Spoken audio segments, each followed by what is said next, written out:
Is starting as low as $99. Don't pay big box prices, but hurry. Limited quantities available. You better get it when you see it at West Yellowknife. I like the power of words. Hopefully you do too, but sometimes we go through our day and just kind of say things without even thinking about the true power and meaning behind them. The word hope kind of comes to mind right now with my next guest, David McNabb, who is here with the Adult Teen Challenge of the Mid-South. Good to see you. Good to see you, Julie. I think that's a fair way to say it and to start off with you, because you do provide hope for an awful lot of people. That's our tagline. If there's one that we could pick out, it's like we're for those that have the decisions they've made and the circumstances they find themselves in life. To be able to have hope is a key aspect to move forward, and so that's what we try to help them do. Well, I say that about the everyday. I mean, I wish I had a quarter. How many times you'll say, yeah, I hope I can do that. Oh, yeah. Yeah, I hope. But until you truly need hope, right, you can't understand the depth of that word. You can't. And case in point, right now statistics tell us, Julie, that 1 in 10 Americans struggle with some form of addiction.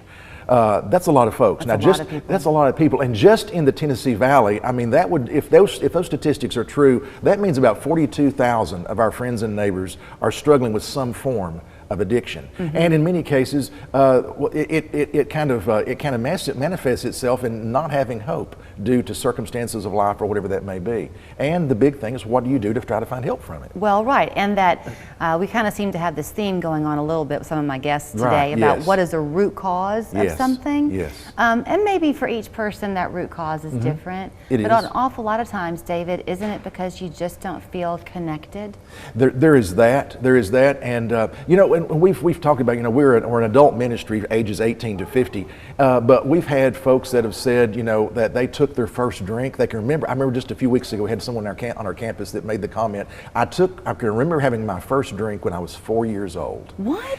4 years old. And a part of that has to do with the environment that you grow up in.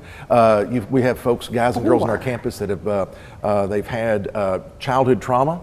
Now, for some, that was just life. That was just home. But some have endured childhood trauma. Others, in adolescent years, had issues that have stayed with them for the rest of their lives. Very seldom do we have a man or woman that just at the age of 20, 21 says, you know, I'm just going to just drink my life away. Right. That doesn't happen very often. Well, and we also tend to live in a world where even now people will compare, right? And you'll think, well, person had this happen to him or her, and this person seems worse, and yet they're okay. Right. It doesn't work that way. It doesn't, and that is a key reason why so many do not attempt to try to get some kind of help. Really? Because there's the comparison. Now we are living in the most medicated society ever that's been in our country, and there is literally a medication for everything. And some are warranted, but in our case, in so many cases, we find that some medications that at one time were prescribed and necessary have been abused because of the circumstances in life. And so, how do you get help for that? And so in many cases, somebody will seek a treatment from a traditional treatment center.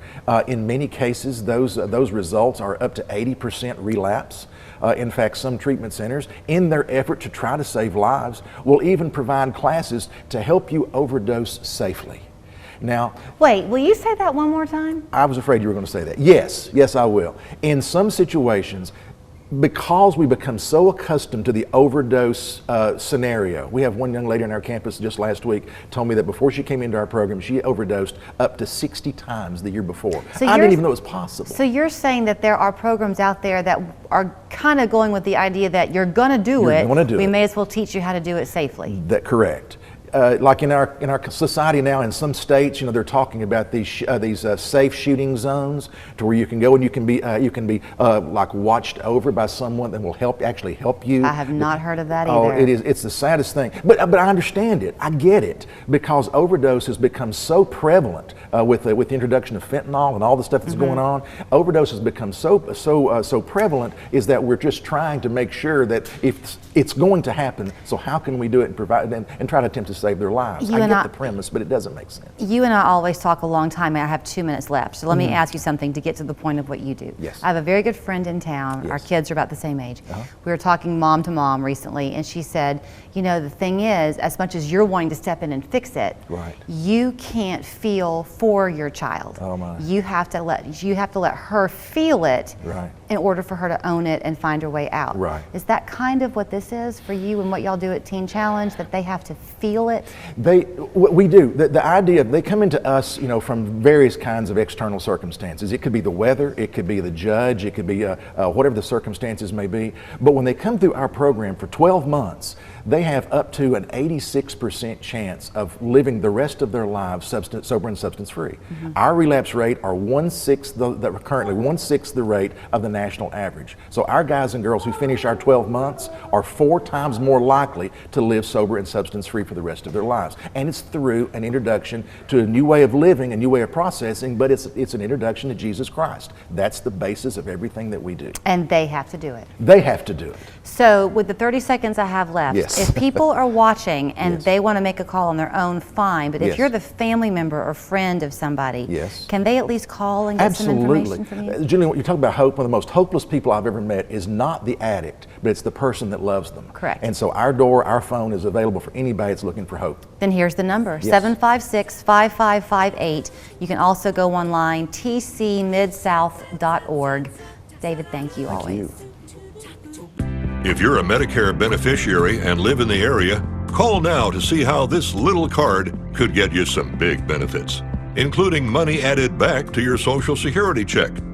With one toll-free call, you can find out how easy it is to get all of your original Medicare coverage, plus extra benefits. You get an all